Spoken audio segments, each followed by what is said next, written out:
Bueno, entonces retomando, decíamos que había una división muy grande entre el clero y el resto del pueblo, y veíamos las categorías, sumos sacerdotes como los más altos dentro de ese rango, los sacerdotes que por ahí estaban distribuidos en el resto del país y se acercaban por periodos al templo para participar del culto, para presidir el culto, y los levitas que eran asistentes, que también tenían turnos rotativos y se iban acercando. Asistentes que se encargaban de la seguridad, de cargar los animales.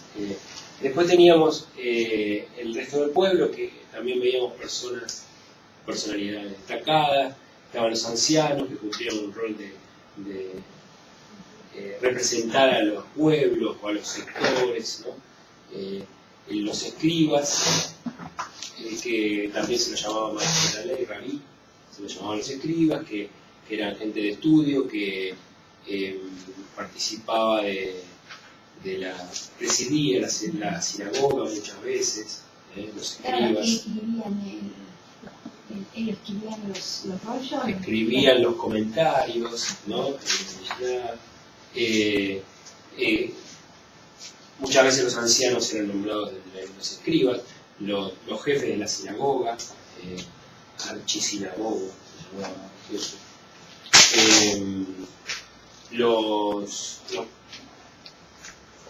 ellos entraban en estos debates que son tan importantes para la tradición judía. Si bien participan de la muerte de Jesús algunos, ¿no? Hay otros, imagínense que también había con posturas diferentes, ¿no? Había otros en los cuales Jesús no habla con tanta bronca. Ahí veíamos, a ver, Mateo 13:52. Pero me gusta venir. Se pierde algo de tiempo, pero vamos. Mateo, ¿lo tienes ahí en las citas? No. Mateo 13:52, me parece que no está en el 13.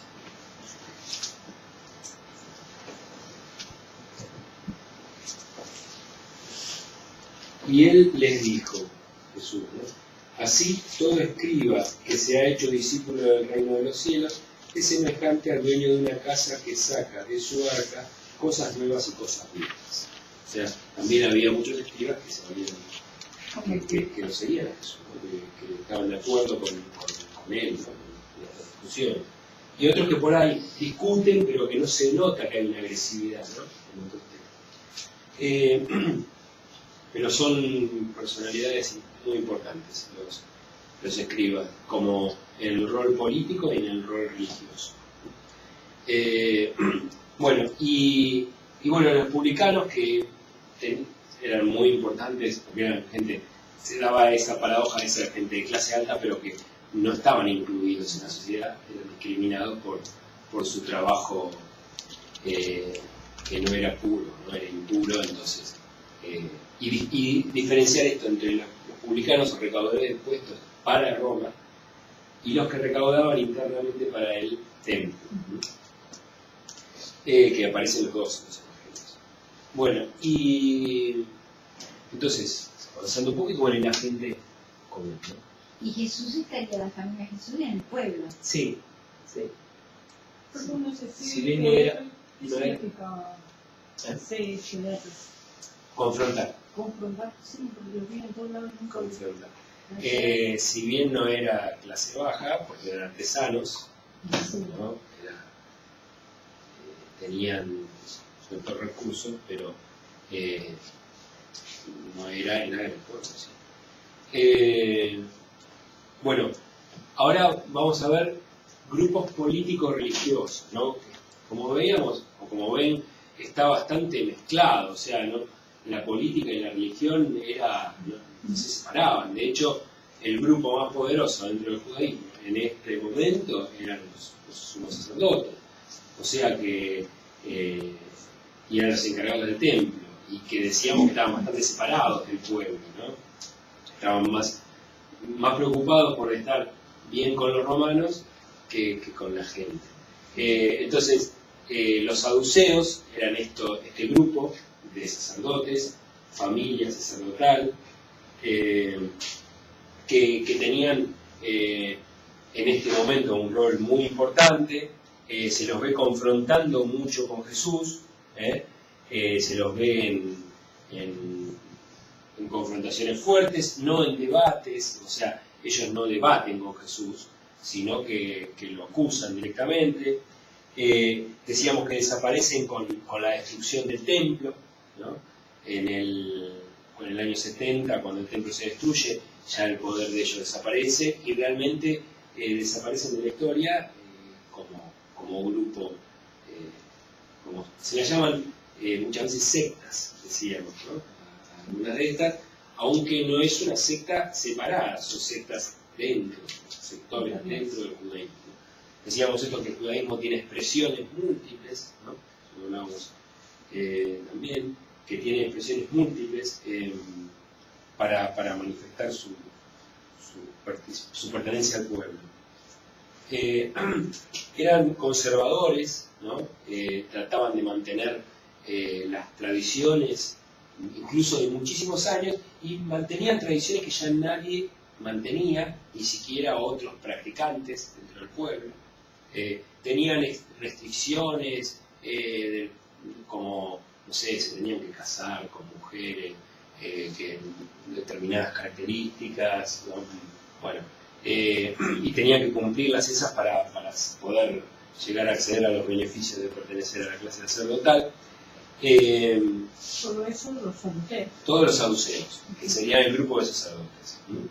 Que son los que finalmente terminan oponiéndosele fuerte a Jesús y mandándolo a matar, ¿no? Más allá de que había otro grupo, otra gente, había mucha gente que por ahí no era saducea, pero adhería a la causa de los saduceos, ¿no? Eran como devotos de este grupo, ¿no? De poder, porque tenía su beneficio también estar ahí. Bueno. Bueno, los saduceos no creían en la resurrección. Los saduceos no creían en la resurrección, no creían en la resurrección, y eran creían mucho en la libertad, en la autonomía de las personas, ¿no? El uso de la libertad, que digamos, como uno se forjaba su destino, en contraposición por ahí de los fariseos, que en eso discutían bastante. Estos dos eran los grupos más fuertes del momento. Los fariseos sí creían en la resurrección, ¿no? Que venía de los macabeos. Los primeros, en el libro de los macabeos empieza a aparecer el tema de la resurrección por primera vez, de los justos, ¿no? Ellos creían en la resurrección de los justos. Y empieza a aparecer en el libro de los macabeos, y los fariseos toman mucho de la época de los macabeos, el libro de los macabeos, cuando está la dinastía Amonea, antes de todo lo que empezamos a ver nosotros al principio. Bueno, estos fariseos sí eran más cercanos a Jesús, sí tenían cercanos en cuanto a dignidad, podían discutir con Jesús, hasta que Jesús empezaba a hacer cosas que lo convertían en impuro. Entonces ahí ellos empezaban a cuestionarlo, ¿no? Porque en tanta reflexión eran muy piadosos. En el Evangelio resalta todo lo negativo. Piensen que los Evangelios fueron escritos después de la destrucción del templo. Entonces el grupo poderoso del momento eran los fariseos. Si bien en el momento que Jesús vive, el más poderoso eran los saduceos, cuando se escriben los Evangelios, los fariseos eran los que estaban reunificando el judaísmo. Entonces, los evangelistas, cuando escriben y cuentan, narran la historia, la vida de Jesús y su mensaje, tienen muy presente las peleas que están teniendo en ese momento con los fariseos. Fíjense esto también, el contexto, lo importante de analizar el contexto. Los fariseos por ahí con Jesús tenían una confrontación, pero que se daban a debatir, ¿no? Los fariseos debatían ideas, no debatían el tema de la pureza y la impureza, como que esos los ritos lo tenían que, eran muy extremos con los ritos, pero no eran extremos con las ideas. Por ahí la imagen que podemos tener hoy de una persona conservadora, ¿no? Que no se puede ni hablar, porque no solo que respetan los ritos, sí, sino que no se puede ni hablar porque no tiene idea. Bueno, ellos sí, debatían ideas, debatían de teología de la Torá, pero los ritos lo tenían que respetar. Y por eso ellos, de tanto debate, iban como profundizando en estos ritos y en estos códigos de purificación. Entonces, los fariseos están reunificando el judaísmo y están empezando a dejar afuera el cristianismo, digamos. A los judíos creyentes en Jesús los están empezando a dejar afuera. ¿Por qué? Porque empiezan a hacer hincapié en que se juntan con paganos, en que no respetan el sábado, en todas esas cosas que bueno, algunas que leímos de los que hacían los discípulos, y bueno, eso los deja fuera. Los fariseos compartían el odio con los romanos, o sea, eso lo compartían todos los judíos, si bien los saduceos se acomodaban, pero siempre estaban intentando apoyar a la forma de poder alejarlos, ¿no? Pero bueno, siempre priorizaban su acomodarse. Los fariseos, si bien tenían una postura intermedia, se le oponían, pero no eran tampoco guerreros, ¿no? O querían la lucha armada, trataban de mantenerse al margen de eso, si bien después muchos fariseos se unen a los grupos revolucionarios, ¿no? La palabra fariseo quiere decir separado.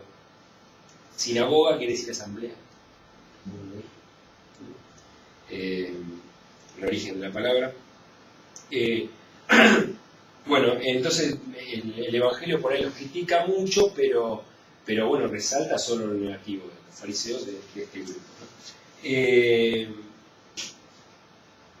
Bueno, entonces, decíamos antes, también les decía que los fariseos eran, fue lo que, la imagen del fariseo fue lo que perduró después del 70, esta forma de judaísmo que ellos estaban promoviendo, en el que ellos creían.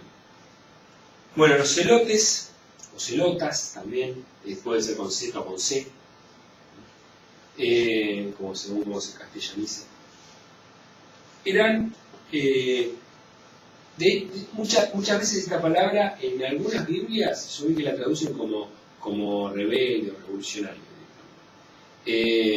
Solo aparecen mencionados uno o dos celotes en los evangelios, empiezan a tomar más fuerza después de la muerte de Jesús, a partir de ese momento, pero de ahí en adelante. Ellos lo que buscaban era la revolución, ¿no? Echar a los romanos. Muchos fariseos se unieron a los celotes,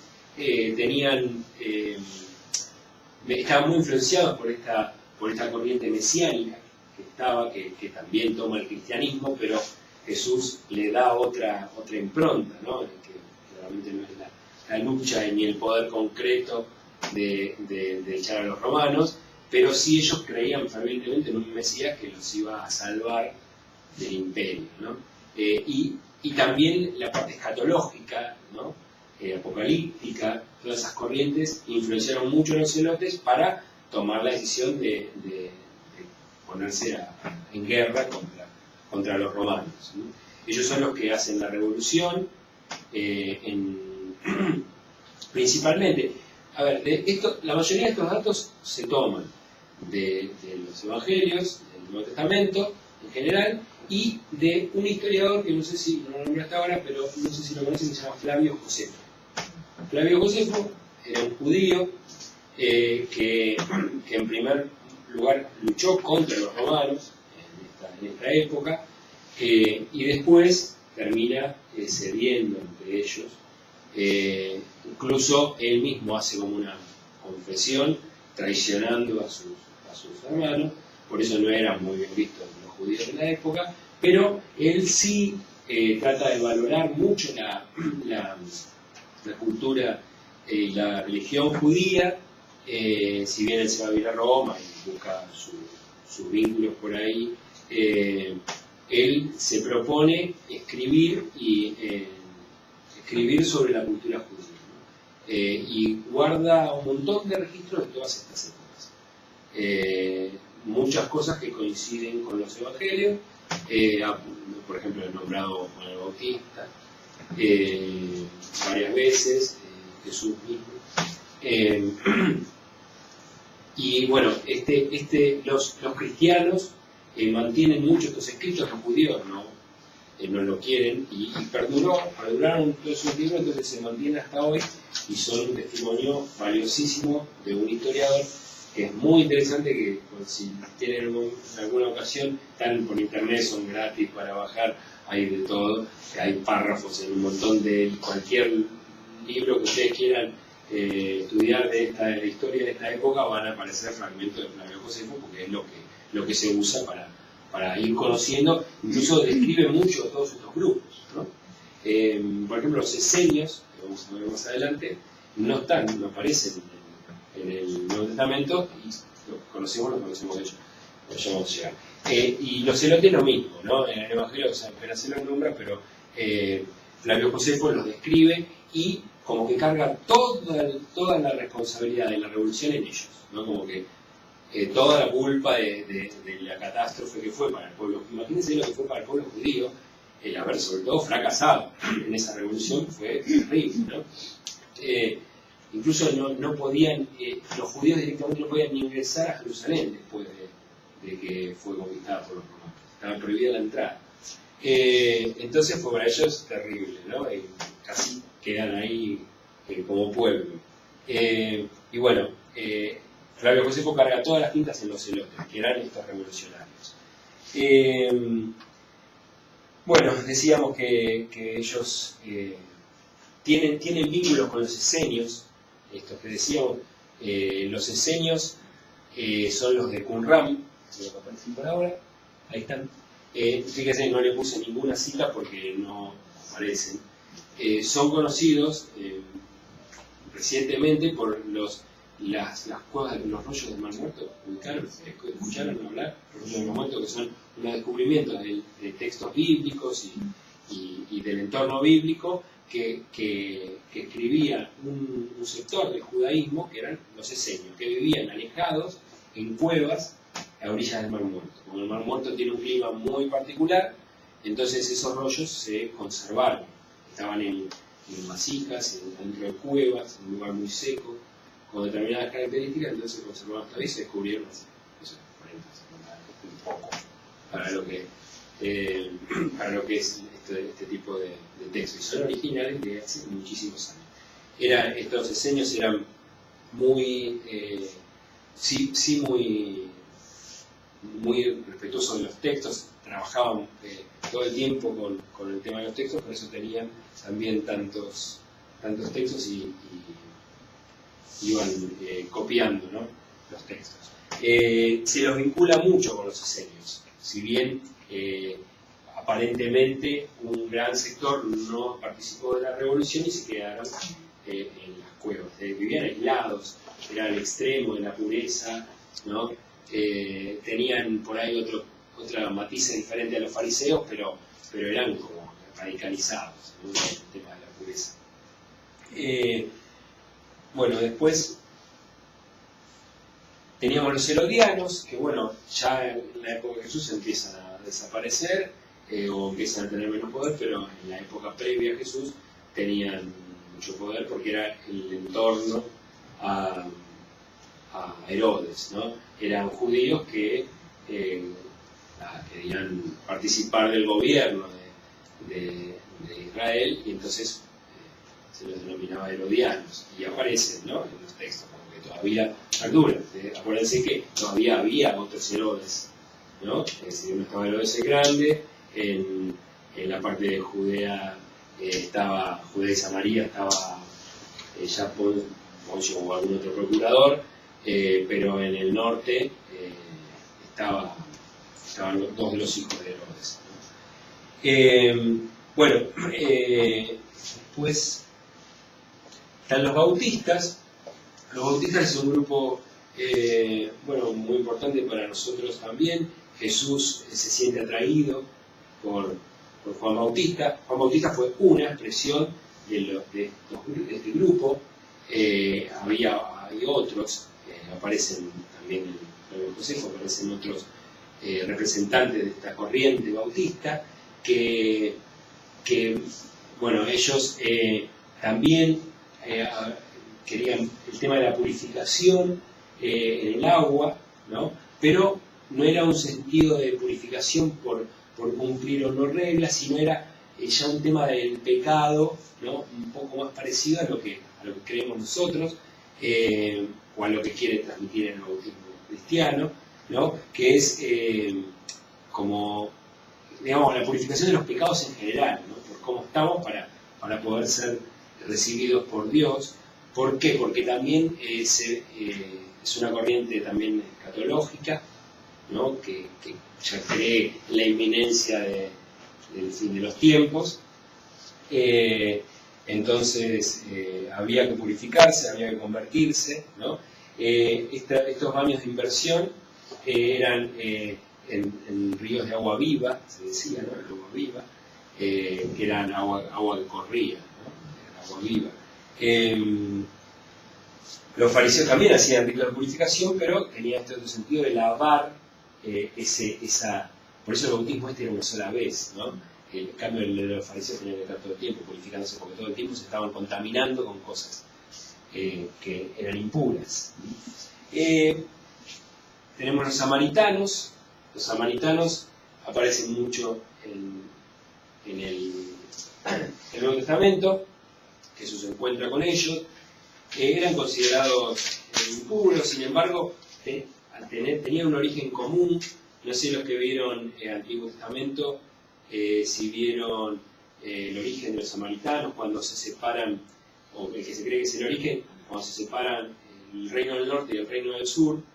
Vieron los que no hicieron el Antiguo Testamento, igual por ahí lo escucharon nombrar. Israel, el reino del norte, es conquistado por Asiria y son deportados, ¿no? En cambio Judá, el reino del sur, no, permanece en la tierra muchos años. Entonces cuando vuelven, cuando Asiria cae y vuelven estos de Israel, aparentemente derivan en estos samaritanos. Otros dicen que son al revés, son los que se quedaron en la tierra y no fueron deportados. O sea, los campesinos, la gente cuando se deportaba, por ahí no se llevaban a toda la población, se llevaban a los destacados, no se llevaban a la gente más calificada. ¿Cinco, no? ¿Cinco? Más de 5. ¿Quieren buscarlo? El de Lucas. Entonces, los samaritanos eran hermanos de origen, pero hacía muchas generaciones que estaban peleados. También después, cuando se construye el segundo templo, con Esdras, ahí empiezan a haber más divisiones, porque ahí sí estaban queriendo unificar el judaísmo en el templo, y los samaritanos seguían adorando en el monte Garizim. Entonces, y otros montes también después, finalmente los samaritanos después construyen un templo. Entonces eso acrecienta la división, y en la época de los macabeos los judíos destruyen ese templo, con lo cual ahí ya el odio era total, ¿no? Entonces estos samaritanos estaban enemistados con los judíos, y por eso son representativos de muchos ejemplos de Jesús. Por ejemplo, Lucas 9:52. ¿Lo trajeron? Sí.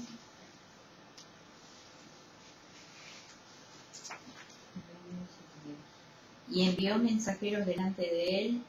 Ellos partieron y entraron en un pueblo de Samaria para prepararle alojamiento. Claro, como que Jesús rompe con esto de la separación con los samaritanos, ¿no? ¿Y el otro texto, el de Mateo 15, que buscó? Sí, pero hombre, pero no lo reciben los samaritanos. Sí. Sí. Pero en el momento no sé, ahí... No, acá dice que no lo No lo recibieron recibieron. porque iba para Pero Jerusalén. no lo recibieron porque se dirigían a Jerusalén. Bueno. Mateo 15. Mateo 15.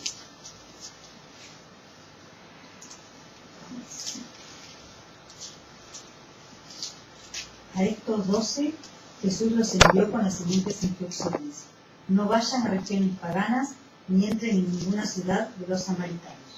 Fíjense cómo, por eso ponían los dos textos, ¿no? Como que se da la contradicción entre los evangelistas, como que uno hace más hincapié en la división y otro hace más hincapié en no romperlo.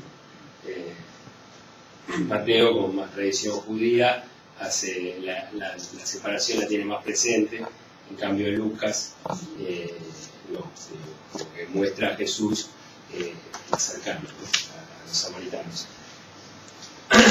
La parábola del gran samaritano. Del buen samaritano también. Del buen samaritano. Bueno, y después estaban los pecadores, en general, alguien se quiere ir buscando el texto, que bueno, eran estos grupos que eran considerados impuros y que eran dejados de lado por cosas a veces menores o a veces cosas como enfermedades o profesiones, ¿no? que los hacían impuros, que estaban en contacto con animales impuros y que eran dejados de lado por que también era considerado un grupo, ¿no? Dentro del judaísmo. ¿Quién lee? Mateo 9, 10, 13. Mientras Jesús estaba comiendo en la casa, acudieron muchos publicanos y pecadores, y se sentaron a comer con él y sus discípulos. Al ver esto, los fariseos dijeron a los discípulos: ¿por qué su maestro come con publicanos y pecadores? Jesús, que había oído, respondió: no son los sanos los que tienen necesidad del médico, sino los enfermos. Vayan y aprendan qué significa: yo quiero misericordia y no sacrificios, porque yo no he venido a llamar a los justos, sino a los pecadores. Vuelvo a repetir: los pecadores. Y bueno, los fariseos oponiéndose a esta postura de Jesús. Aparte, los fariseos como que en algún punto lo veían cercano, un rabí, y de repente Jesús empezaba a hacer cosas que a ellos les chocaban, ¿no? Entonces, algunos lo habrán seguido, muchos lo siguieron, y otros se quedaron del otro lado y lo cuestionaban: no hagas eso, como que se quedaron con la religiosidad que tenían y no adhirieron a la transformación que venía a traer Jesús, ¿no? Y en cambio muchos otros no, rompían con esa creencia que tenían y lo siguieron. Después veíamos el tema de la sinagoga, que habíamos hablado antes, ¿no? Como un lugar importante y de reunión del pueblo. Y el culto de la sinagoga tenía mucho que ver con la palabra, ¿no? Se leía normalmente un texto de la Torá, el Pentateuco, ¿no? Vieron cuando se refiere a la Torá son los Pentateuco. A los samaritanos tienen también la Biblia, pero solo hasta el Pentateuco, ¿no? Por eso los libros proféticos no lo tienen incluido, porque claro, esos fueron incluidos ya después de la separación, o se separan, ¿no? Dentro del canon judío. Los que vieron canonicidad ya lo entienden mejor. Entonces se leía un texto de la Torá, se leía un texto de los profetas, normalmente. No se sabe bien con qué rutina se leían, eso no se conoce, pero sí que se leía de todos y se hacía una reflexión, ¿no? Primero se leía en hebreo y después se decía en arameo. Ustedes saben que, o no saben lo digo, el pueblo hablaba en arameo con los judíos. Después entendían algo de latín, entendían algo de griego, o manejaban el griego, pero el idioma que tenía el pueblo cada vez más se iba transformando en el griego, pero el arameo era un idioma que se hablaba comúnmente, la gente común hablaba en arameo. Entonces, el texto se leía en hebreo, mucha gente no lo entendía, y después se entendía por ahí, pero se decía en arameo, se decía oralmente. Entonces estos textos orales quedaron recopilados y son los que pertenecen a estos escritos que hablábamos del Talmud, que participan en estas reflexiones, como imagínense que oralmente se iban agregando cosas a los textos. Entonces eran como también reflexiones. Y después se hacía oración, se rezaba una oración típica que se rezaba a la mañana. Los sábados era el día de la asamblea, ¿no? Si bien se reunían algunos otros días, el sábado de la mañana, por lo general al alba, llegaban a la sinagoga, los más practicantes, y leían el Shema Israel, rezaban el Shema Israel. ¿Escucharon alguna vez hablar del Shema Israel? Sí. Es una oración muy linda, muy propia de los judíos. Al día de hoy la siguen rezando. Está parte en el libro del Deuteronomio y parte en el libro de Números. Vamos a leer un pedacito. 6, 8, dice, Shema Israel es escucha Israel. Escucha Israel, Yahvé nuestro Dios es el único Yahvé. Amarás a Yahvé tu Dios con todo tu corazón, con toda tu alma y con todas tus fuerzas. Queden en tu corazón estas palabras que yo te dicto hoy. Hasta el 9.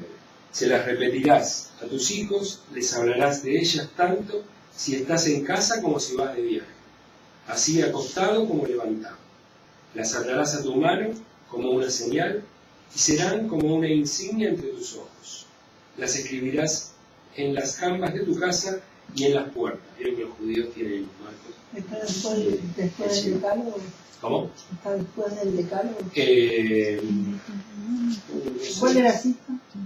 La cita es Deuteronomio 6, del 4 al 9, esta que leí. Y después del 11, Deuteronomio 11, del 13 al 21.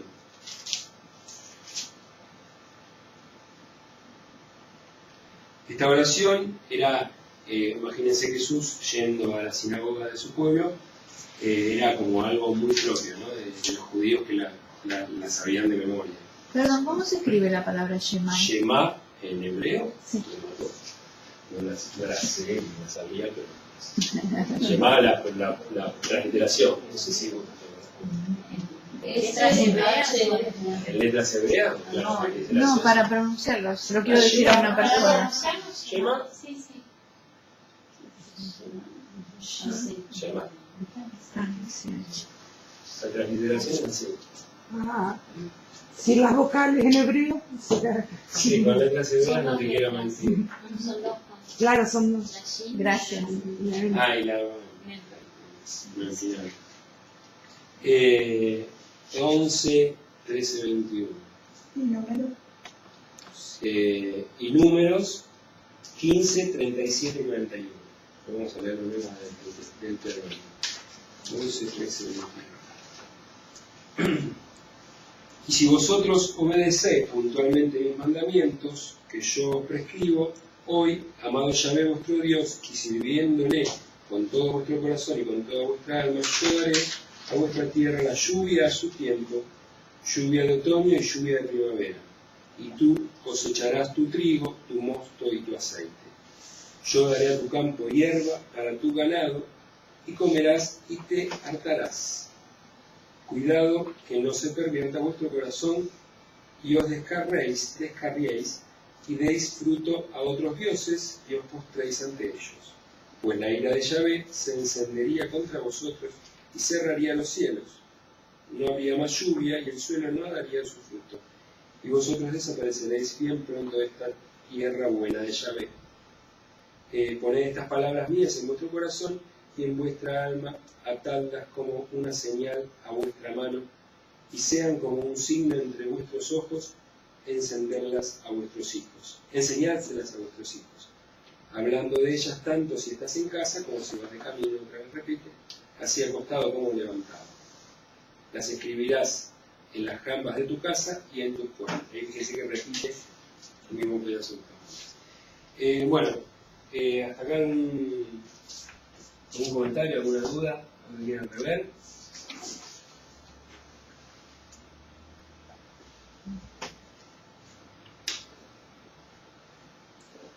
Esto va a estar en el aula virtual, Bueno. esa presentación. No se preocupe. Todo lo que vimos al precio. ¿Saldrá por en YouTube? Bueno, a ver, vamos a... Hago directamente. A ver, Mateo 4:23.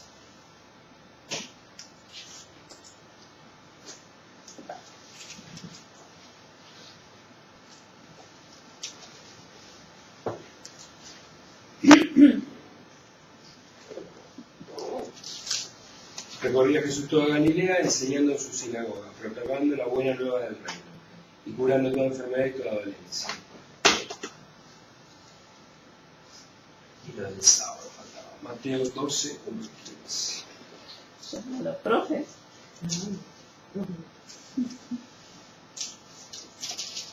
Empezamos a... Bueno, lo dejamos ahí. Lo termina en la casa. 2 minutos, lo que vos quieras.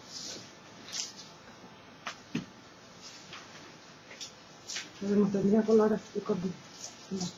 Leyendo eso, ¿no? La oración de...